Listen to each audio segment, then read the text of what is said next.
David Remnick put his in-depth knowledge of Russian politics to work in the 1994 book Lenin's Tomb. It won him the Pulitzer Prize. His latest effort picks up where that one left off, covering the past 7 years of a nation in turmoil. Through essays and insights, he looks at the forces shaping today's Russia. I am pleased to have this friend of our broadcast back. Congratulations. Thank you. It's a good book. Thank you. All right, let me just pick up from the forward. It's easy because your wife has such a provocative first sentence from the preface. To live in Moscow at the century's end is to exist in a strange and contradictory landscape, one filled with both ruin and possibility. Question: Russia is in transition to something good or bad? Russia's in transition. And there was an essay that Orwell wrote in 1948, and he was referring to communist Russia, obviously. And the point of the essay was that very often what happens is that the mistakes of transition, the grotesque aspects of transition, harden and become the permanent factors of a state. The danger in Russia today is that the grotesque aspects of transition, the rise of an enormous mafia which controls fully half the economy. Half? According to an American survey. But aspects like that will harden and become the Russia we know 50 years from now. And that has to be looked at very carefully and prevented against. Obviously, we can't do anything much about it, but it's in the hands of the Russians. But this is the difficulty of writing a book like this as opposed to Lenin's Tomb, which had an ending. Fireworks going off over the White House, quite literally. And this is trying to capture something in transition and change and freeze it for a moment and look at it. Power is adrift, as we... Power is very much adrift. I mean, we make too much of the day-to-day changes of the health of Boris Yeltsin. He's got quadruple bypass surgery one day. He looks almost lifelike the next, and then he survives a Helsinki summit with Bill Clinton. What's really more adrift is the notion of what is power in Russia today. Unfortunately, it's becoming an oligarchy. That around Yeltsin are a group of new oligarchs, bankers, automobile magnates, and all those kind of people who basically sponsor his Kremlin leadership, who stood behind his election in June and July and cheated their way to victory, largely in a financial sense. What does this say about Boris Yeltsin, who you had great hopes for at the beginning of his reign? Well, Russians had great hopes for in 1991. Boris Yeltsin won a landslide victory to become the Russian president in 1991.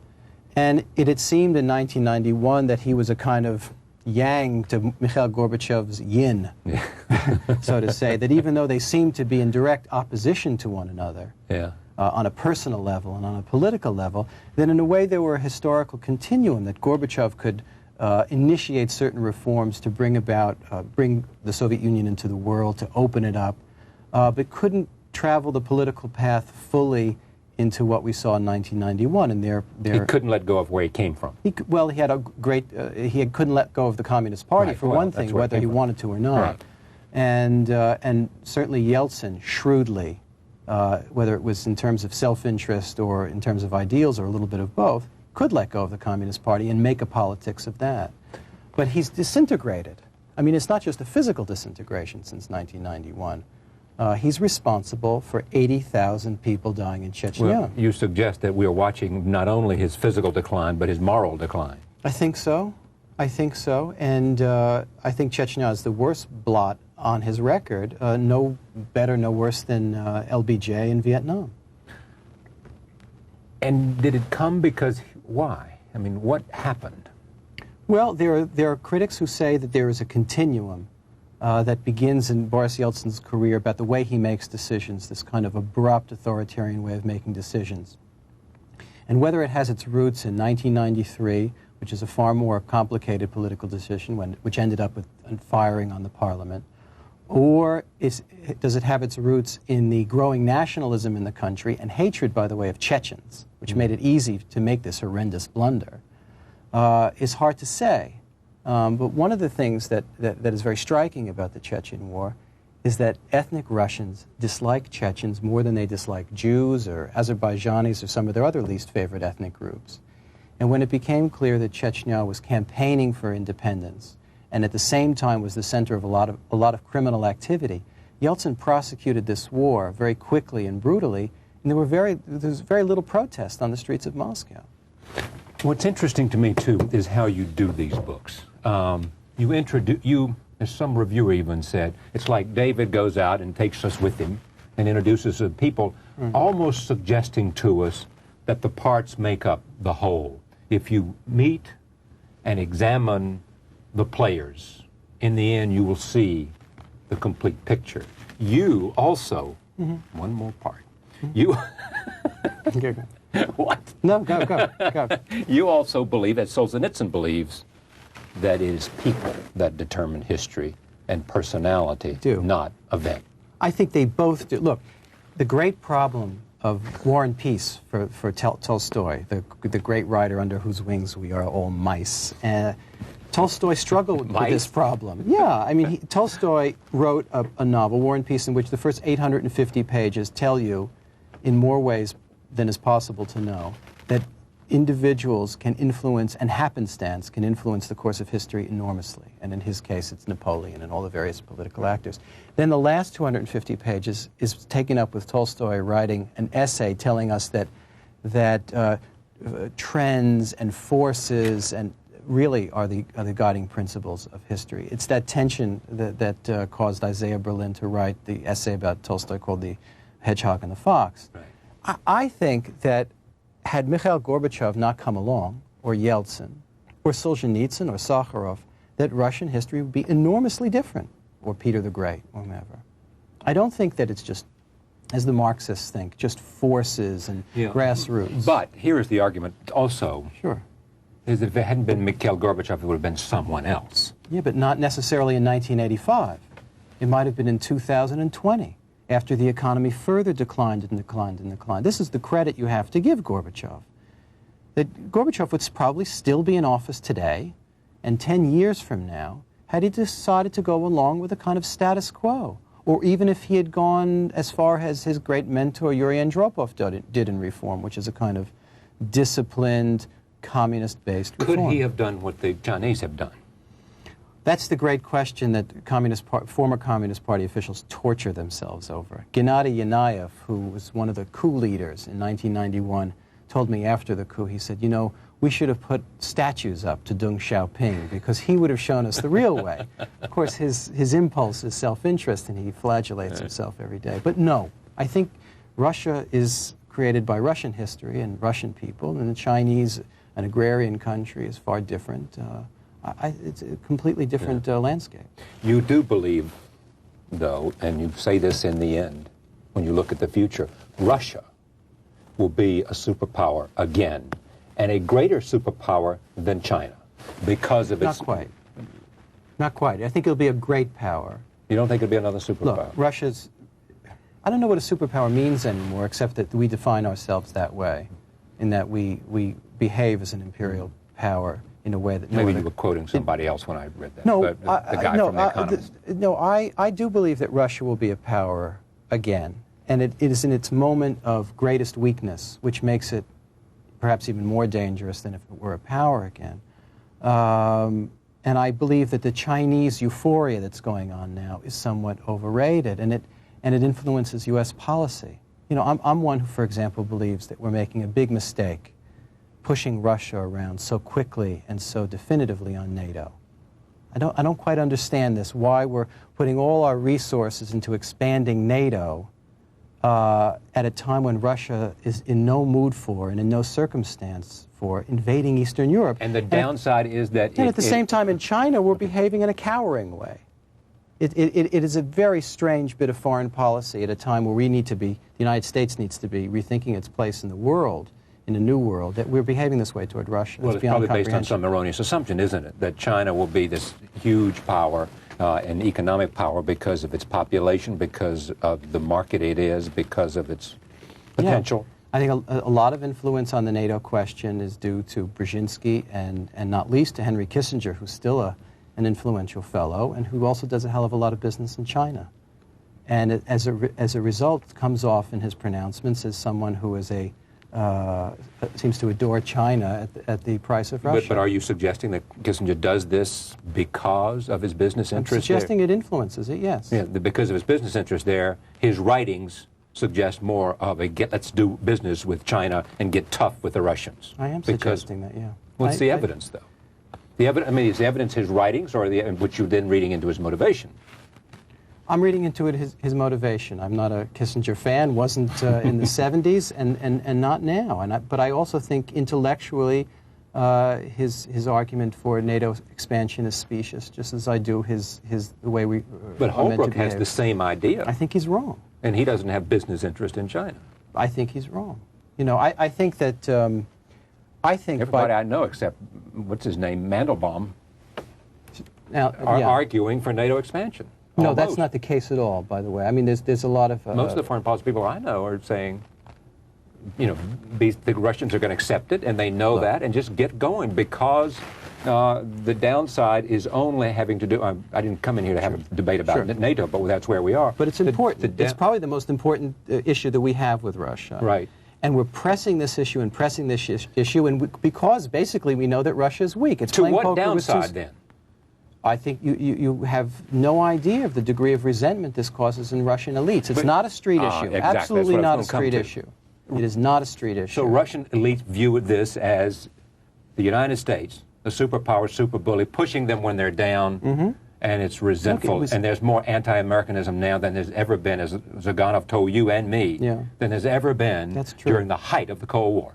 That's an exaggerated point, but there That's is. what he said.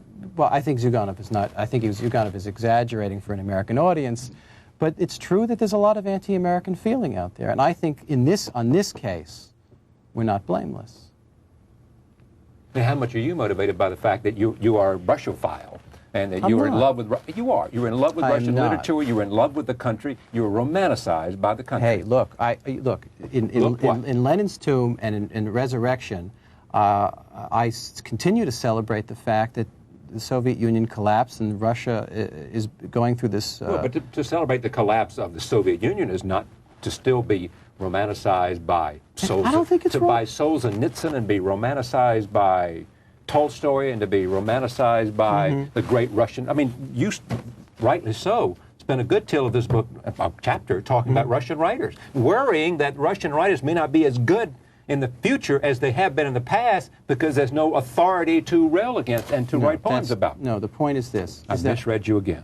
Yes. It happens, Charlie. I think it's great that Russian writers can write whatever they want. I would not want to return to a situation where a great Russian writer figure like Solzhenitsyn is necessary for political reasons. I think it's much healthier, in fact, that the audience is smaller, because we don't ask of Russian writers any longer to be our newspaper, our government, our truth teller. We ask them to be writers as we understand in the West. I think that's completely healthy. I'm delighted. Right, well, just happens. answer this. Do you feel more affinity for Russia than you do for China, just on a purely sort of emotional level? Yeah. Okay, our case closed. That case anyway. That case anyway. All right, let's go to some of the characters. Sure. There's this wonderful conversation, which you've talked about on this program before, with Khrushchev. And first of all, go ahead. The former KGB right. chief. The former KGB chief, Vladimir Khrushchev, who really was the mastermind of the coup in 1991. I don't think Gorbachev was, as some do.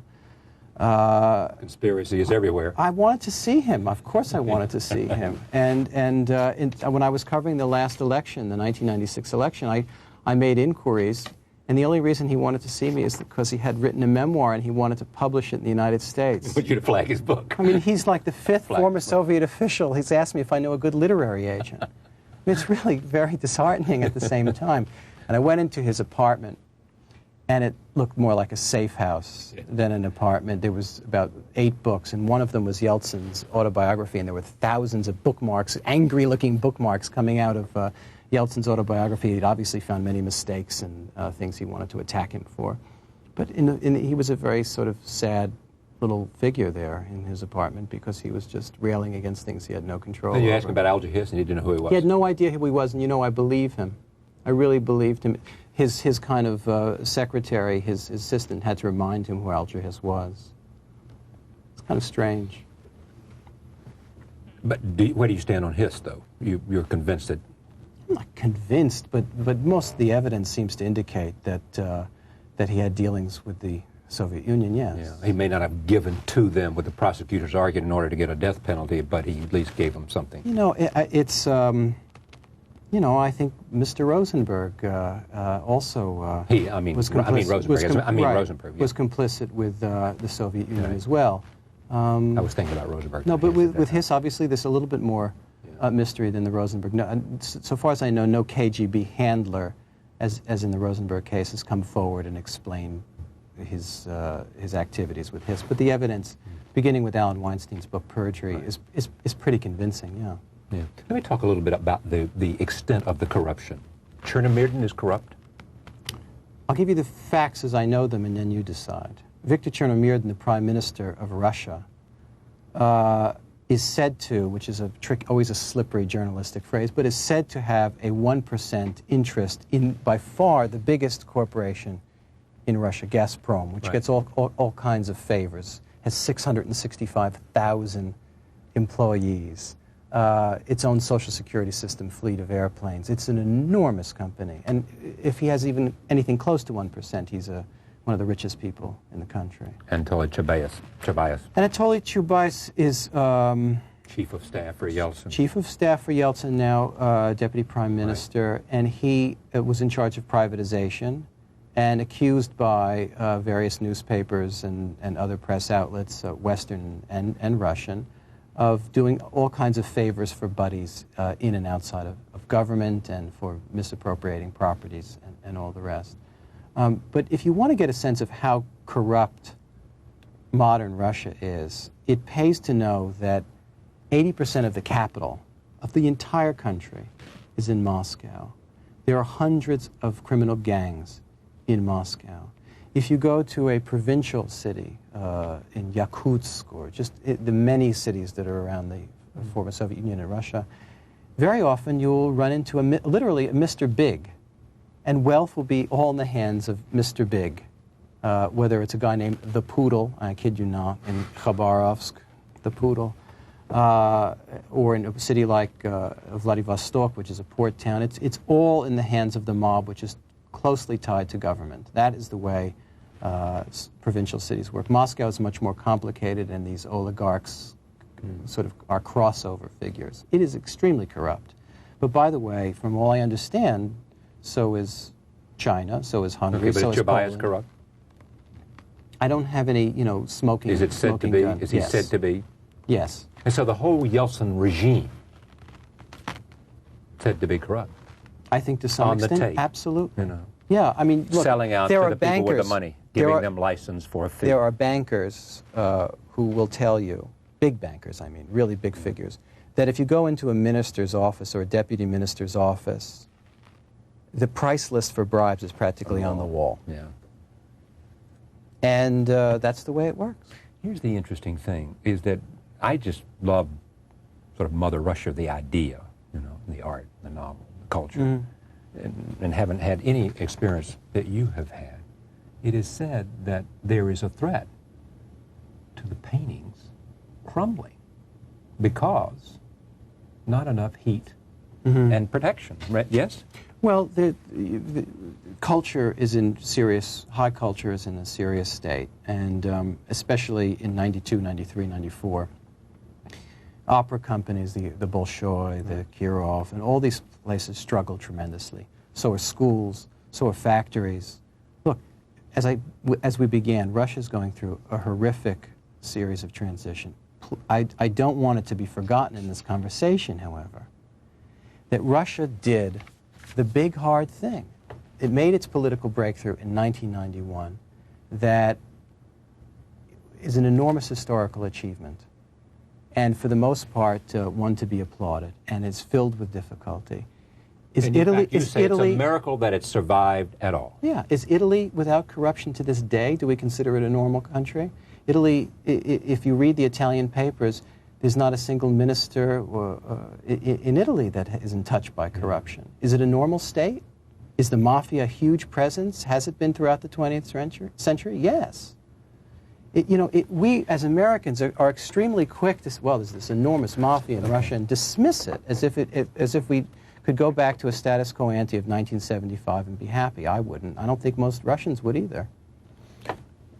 When you look at the Russian character from all these interviews and all these conversations, both with people in power and some of the people not in power, is there a yearning today for a kind of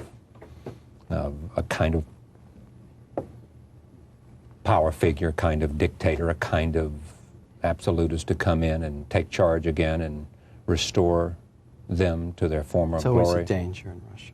It's always a danger that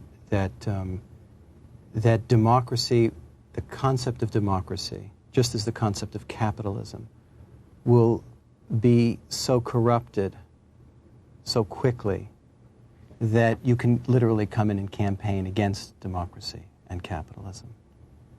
The figure that we may be leading to here is Alexander Lebed, right, who, if Yeltsin were to die tomorrow, certainly Lebed would be the top-ranked contender for this Russian presidency. Even if he doesn't die, he's a top-ranked contender. Yeah, you never know in the year 2000. It's a while from now, but I think you're probably right. And but we have to remember that this is a guy whose role model, until he learned to clean this up for public relations reasons, was Augusto Pinochet. Yeah, Chilean dictator. Mm-hmm.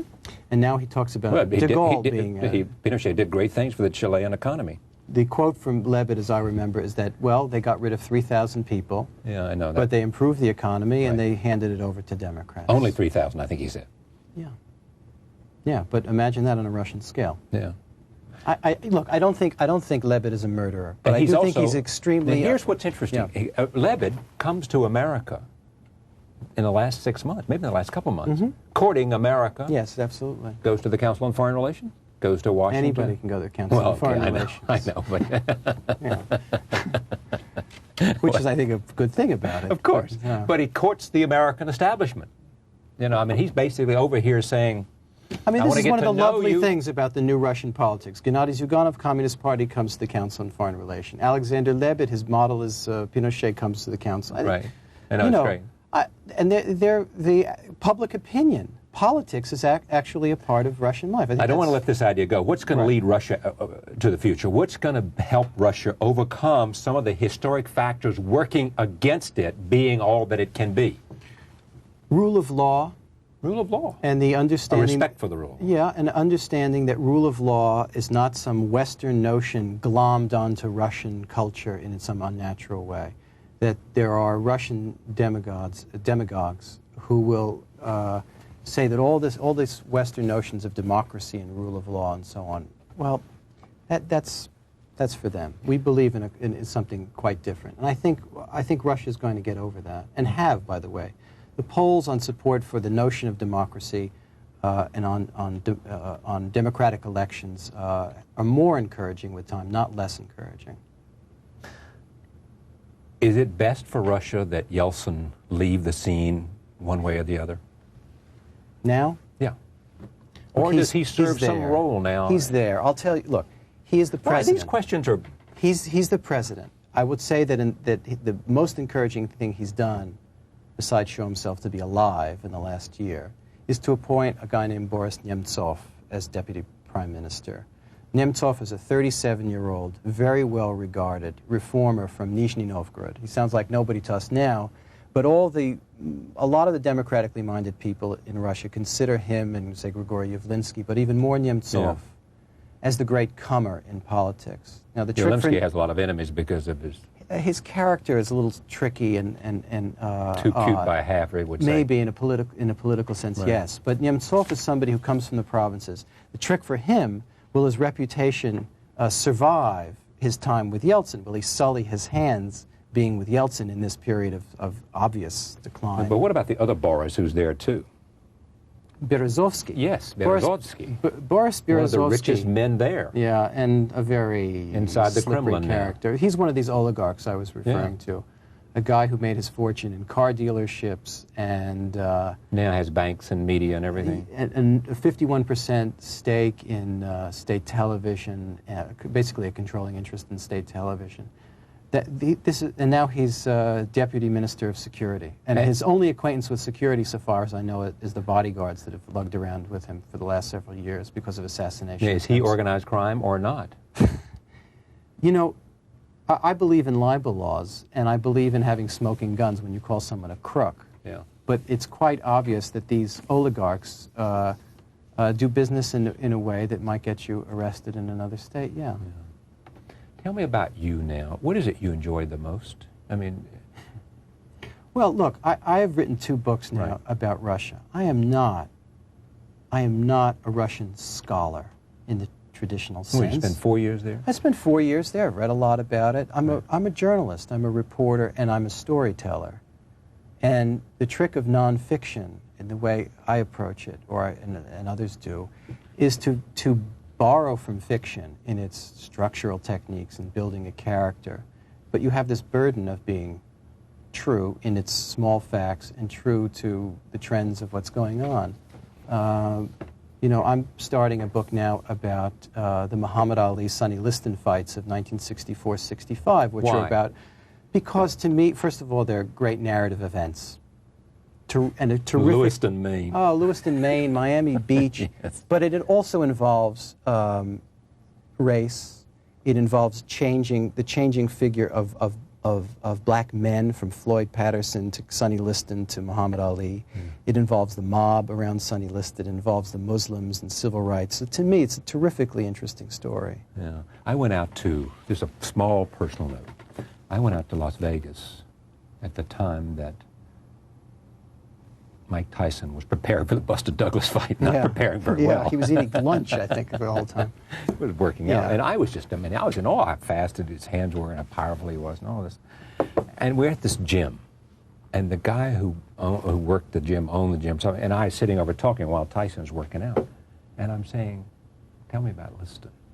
And he said, before Liston died, talked to him and said, you know, they got to me. Yeah. Liston said that to Tyson.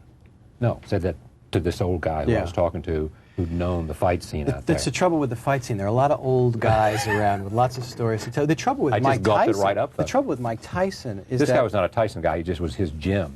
This friend of mine, Michael Shapiro, a terrific boxing writer, really says basically that in boxing it always takes 2 to make a great fight. And with Sonny Liston, and you had that with Ali and Patterson as well. But with Mike Tyson, there's never been 2. Yeah. And in a way, he's not as interesting a story until he became very vulnerable. I mean, there's this thing in New York and in other cities called Classic Sports Network, and they showed one knockout after another of Mike Tyson. It was boring after a while. It was stupid. Tyson never really had this kind of narrative other to make a story with. Narrative other meaning another fighter that would is equal. There's Ali and Frazier. Patterson and Johansson for a while. Right, or Dempsey, you know. Dempsey and Tunney. Exactly. And it's, you know, it's a disgusting sport, but it never fails to be unbelievably interesting because of the rawness of it. It's amazing to me how many, I mean, David Halberstam is now writing about sports a lot, as you know. I mean, it's a baseball book. Yeah. I mean, you look at sports as a metaphor for, not a metaphor, but what? It's not just a metaphor. It is of itself, because it's such a terrifically popular pop culture, music, and sports are the pillars of it. But also, yes, it's a reflection of the times they take place.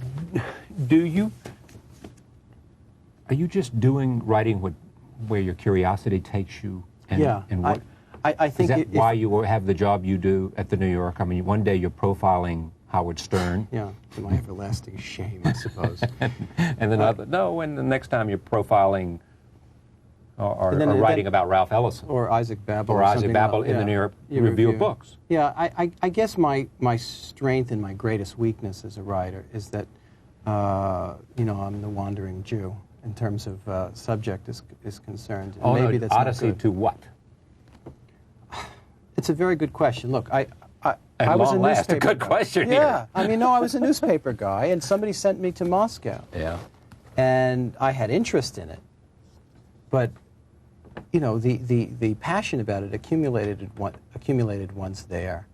You know, I think you ask these questions. One asks these questions of oneself a little later when you've accumulated a certain amount of work, and you see where it's adding up toward. And so far, most of the concentration has been on this very strange odyssey abroad.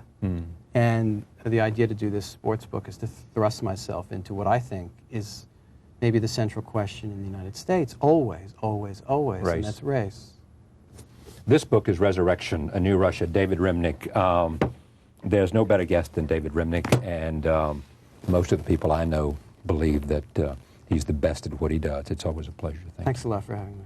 We thank you for joining us, and we'll see you tomorrow night.